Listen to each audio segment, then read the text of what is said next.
Bonjour, bienvenue sur le plateau d'Informatique News pour un rendez-vous un peu particulier dans le cadre d'un partenariat avec IT Press Tour, à l'occasion duquel on a le plaisir de rencontrer Erfan Arwani, qui est CEO et fondateur de la société BioMemory. Erfan Arwani, bonjour. Bonjour. Alors, nous, on s'adresse à des informaticiens, des DSI, et vos produits sont, je dirais, un peu pour le futur, mais donc on va commencer par présenter votre entreprise. Vous êtes une jeune start-up qui a été créée en 2021, dont les produits sont issus de travaux de biologie computationnelle, comme on dit, donc à la fois à Sorbonne Nouvelle et au CNRS. Vous avez déposé un brevet, un DNA Drive, donc finalement un système de stockage DNA, donc ADN. Et donc, je dirais que l'idée, on voit bien, on parle de stockage de données. Aujourd'hui, on a les SSD, c'est ce qui est le plus fréquent, et vous dites que vos stockages, à vous, seront en termes de densité de stockage, 1 million de fois supérieurs. Donc voilà en gros ce que vous faites. Est-ce que vous pouvez nous expliquer un petit peu plus et où vous en êtes, je dirais, dans le processus, c'est-à-dire en gros, est-ce qu'on est encore, c'est de la recherche, du développement, ou est-ce qu'on est véritablement avec des produits? Alors, tout d'abord, merci de me recevoir. Alors, c'est pas Sorbonne Nouvelle, ça pourrait, mais c'est Sorbonne Université. Bon, ok. C'est important pour mes chercheurs, sinon ils ne se reconnaîtront pas. Et l'autre chose, c'est que vous m'avez parlé de SSD. Alors nous, on ne cherche pas du tout à remplacer les SSD. On cherche plutôt à remplacer ces bandes-là qui datent des années 60, qui ont été améliorées avec le temps. Ces bandes, en fait, contiennent jusqu'à 80% des données professionnelles, c'est-à-dire les données qu'on trouve dans les data centers. Donc c'est du stockage froid. Du stockage froid. Et notre travail à nous, c'est de trouver une alternative, au moins dans un premier temps complémentaire, puis dans un second probablement pour remplacement de ce type de stockage. Alors, est-ce que vous pouvez nous en dire un peu plus? C'est-à-dire, où vous en êtes? Donc déjà, vous avez déposé un brevet, vous avez des produits, est-ce que vous avez déjà des applications? Oui, alors on a rendu public un premier brevet, d'autres sont en cours d'écriture ou de revue. Et notre job à nous, effectivement, c'est de stocker de l'information numérique sur de l'ADN inerte de synthèse. D'accord. On ne parle pas d'animaux, on ne parle Bien pas de ce sûr genre de choses. On utilise le polymère de la vie, qu'est l'ADN, et qui n'est pas du tout dangereux s'il est manipulé dans de bonnes conditions. Et effectivement, l'ADN a des propriétés intéressantes pour ceux qui veulent stocker de l'information. La densité, 1 à 10 millions de fois plus importante que n'importe quel stockage disponible aujourd'hui, y compris le SSD. Très solide, ça dure très longtemps. Je vous ai amené une petite capsule qui contient, alors cette petite capsule qui est faite, la capsule elle-même par une société qui s'appelle Imagen, qui est une autre société française avec laquelle on collabore, qui contient notre ADN. Et cet ADN peut être conservé au moins 50 000 ans.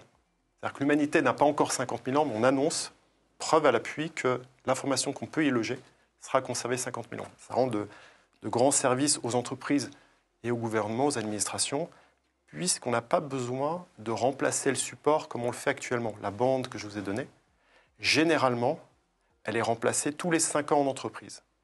Ce qui est quand même un gros problème, puisque ça demande des hommes pour gérer le projet, et puis ce n'est pas très écologique.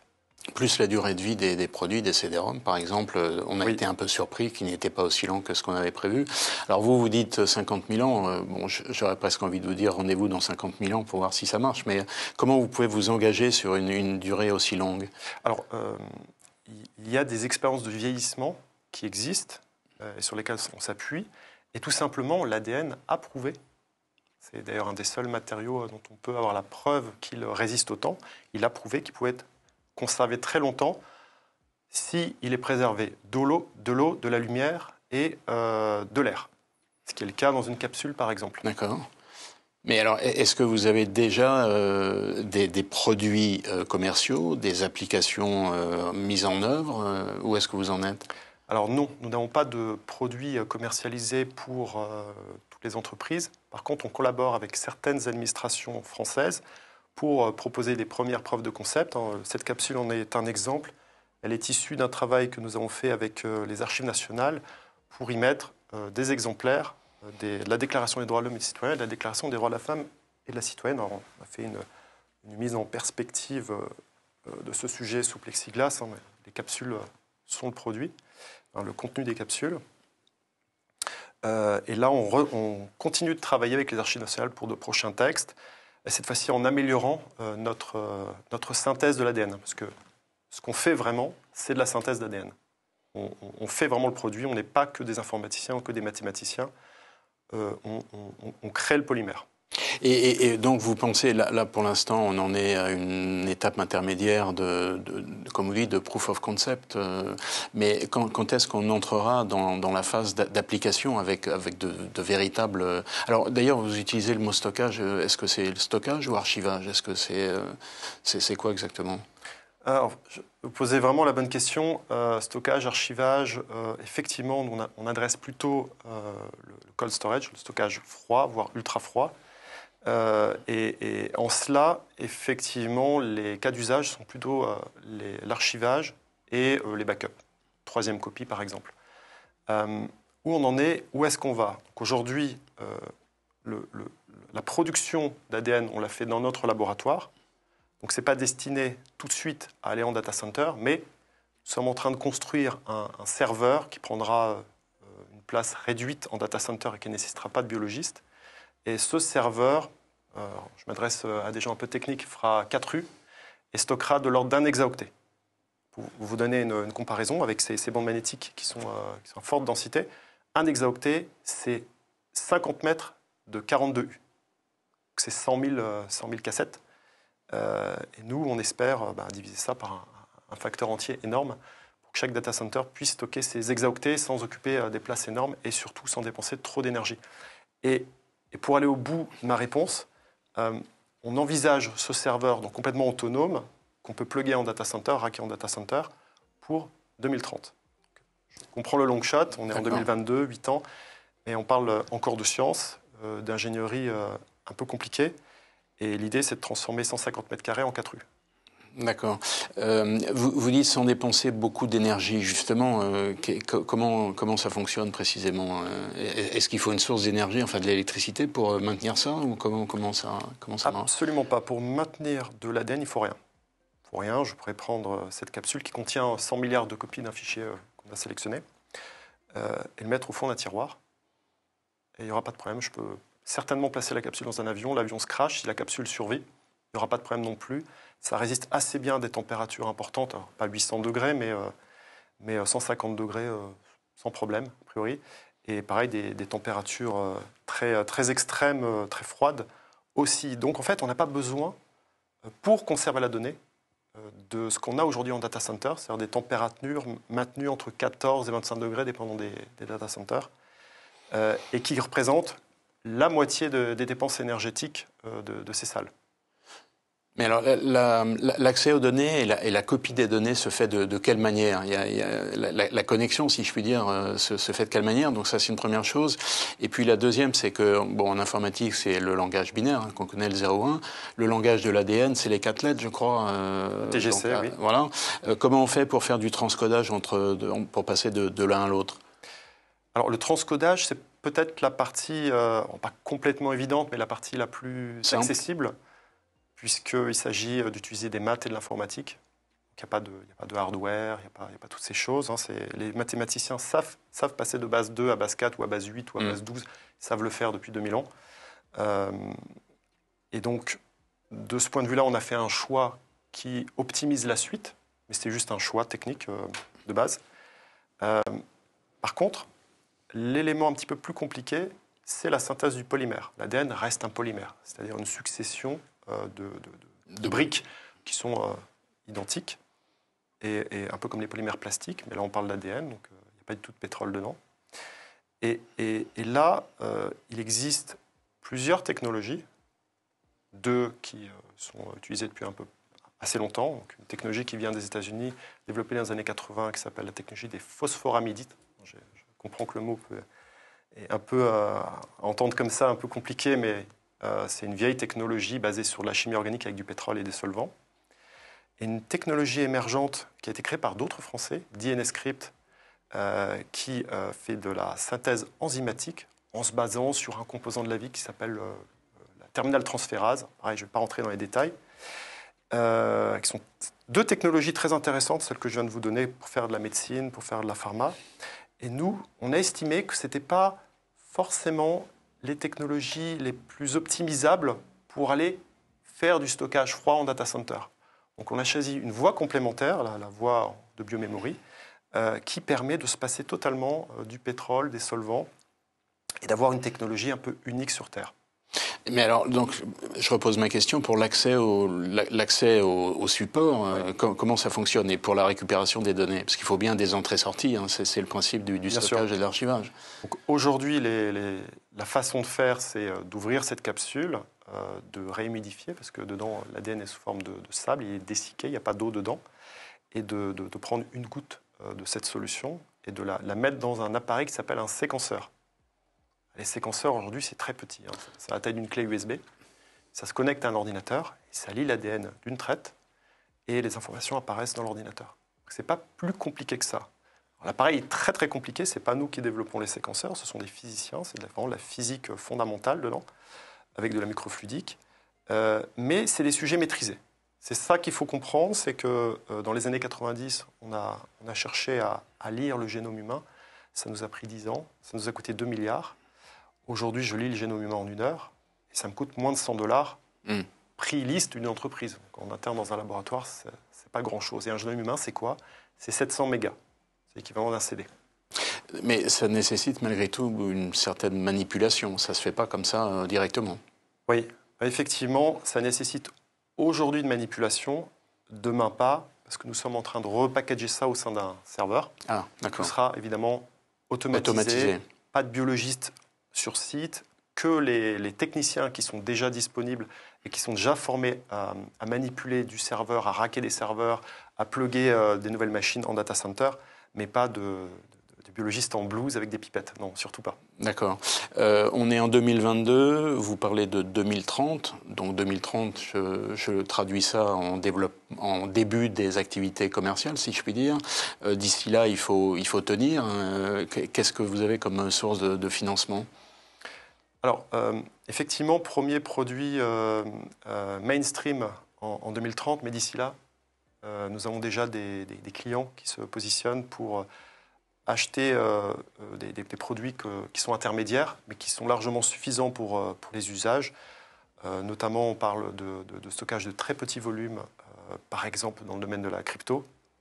Oui. Donc ça, c'est un sujet. Un autre sujet, c'est le marquage et l'authentification. Marquer toutes les pièces du dernier avion, le A350 par exemple, sans problème avec de l'ADN. Donc pouvoir avoir des numéros de série sur l'ensemble de la carlingue. Et puis, effectivement, adresser les gouvernements, les administrations de toute l'Europe, et après éventuellement en dehors de l'Europe, pour les besoins précis, stratégiques de chaque pays, notamment les armées. Et enfin, bon, bien entendu, tout ça ne suffit pas forcément à développer tout ce qu'on a besoin de développer, donc on se finance grâce à des investissements, alors aujourd'hui principalement européens, mais on est très suivi par les investisseurs. C'est un sujet qui est important pour eux.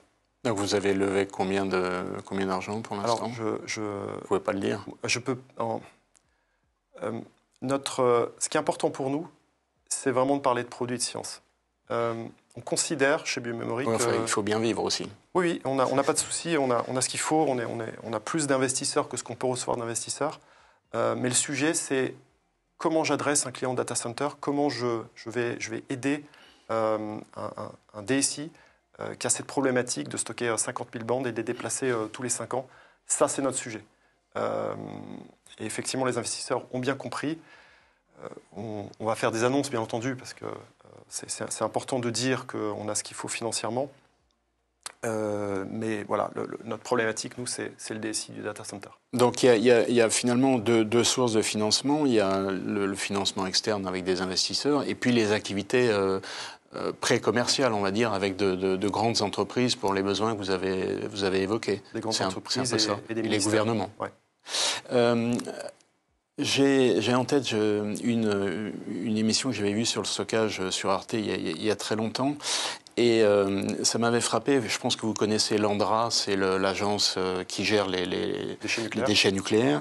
Et en fait, pour le stockage, j'utilisais du papier et de l'encre. Alors, c'est pas le papier de tous les jours et de l'encre de tous les jours, mais enfin, parce que là, précisément, l'idée, c'était pas tellement le volume des données, c'était la durée de vie du stockage. Et donc, ça pouvait paraître un peu surprenant quand même. Je veux dire, ce que vous proposez là serait typiquement parfaitement adapté à ce genre d'application. Effectivement, et l'Andra utilise aussi des disques de platine, parce que c'est encore plus solide que le papier. Le papier est très solide, hein. Le problème, c'est la densité. Je ne peux pas écrire beaucoup de choses sur du papier, ça prend tout de suite de la place. Bien sûr. Les microfilms, c'est pas très résistant, ça dure un peu, mais pas suffisamment. Et aujourd'hui, ce qu'on a de mieux en dehors de l'ADN, c'est les disques de platine. C'est un petit peu cher. Et effectivement, ce type d'administration s'intéresse au stockage sur polymère, notamment polymère ADN. Donc vous êtes en contact avec eux, par exemple Je ne peux pas vous dire. D'accord. Parce que là, on est un peu dans le présent, mais on est quand même beaucoup dans le futur. Parmi les technologies alternatives, donc il y a l'ADN, bien sûr. Oui. Vous avez parlé des disques de platine. On avait parlé du quartz à un moment. Quelles sont les autres options possibles et comment elles se situent par rapport aux technologies ADN? Alors, grosso modo, les autres options possibles, c'est d'aller sur des polymères non ADN, en gros, utiliser d'autres bases qui n'existent pas dans la nature. C'est une solution très intéressante en laboratoire. Moi, de manière pragmatique, je me rends compte que cette solution, elle est difficile à mettre en œuvre parce qu'il faut recréer beaucoup de choses que la nature a mis 4 milliards d'années à fabriquer. En dehors de ces polymères non ADN, on a aussi l'utilisation de cristaux, oui, l'utilisation de couches supplémentaires sur l'optique. Toutes ces solutions sont intéressantes, mais elles ont tout en commun d'être extrêmement chères et difficiles à optimiser. Et donc, nous, ce qu'on observe, encore une fois de manière pragmatique, c'est que les investisseurs se positionnent très peu sur ces autres technologies. Pour le moment, je ne sais pas si ça va changer, l'argent aujourd'hui est mis sur l'ADN, mais d'un facteur 1 à 100, hein. Ça n'a rien à voir. Donc en gros, on peut dire que dans les technologies du futur pour le stockage archivage, c'est l'ADN qui tient la corde. Ça paraît assez clair. Oui, on a le traditionnel qu'on optimise aujourd'hui, mais on arrive à des optimisations qui sont aux limites. Légères. Oui, ça devient compliqué, très compliqué. Les bandes, c'est devenu très dur. Et en face, en technologie du futur, le monde actuellement se positionne plutôt sur l'ADN. Et par exemple, des sociétés comme IBM, Intel, Samsung, toutes ces sociétés en fait travaillent autour d'organismes qui se sont rassemblés pour émettre les standards sur ADN. On fait notamment partie chez Biomemory, aux côtés de Microsoft, d'une alliance qui s'appelle la DNA Data Storage Alliance, qui a été créée à l'origine par Western Digital, Twist, qui est un biologiste, Microsoft et Illumina, qui est une société qui fait du séquençage. On voit bien l'alliance entre les biologistes, chimistes et l'informatique qui se fait sur ces sujets. Et ça prend, hein. Enfin, je dois avouer que ça s'accélère. Ces 2 dernières années ont été assez fantastiques pour ce sujet. Et l'avenir est devant nous. Oui, l'avenir est devant nous. Il est toujours, si je puis dire. Mais enfin, là en l'occurrence, ce sont des technologies qui semblent prometteuses et dont on aura sans doute besoin parce que le volume des données ne fait que croître. Écoutez, je pense qu'on n'attendra peut-être pas 2030 pour se revoir, en tout cas. Enfin, Arne, merci beaucoup pour cet entretien. Merci beaucoup.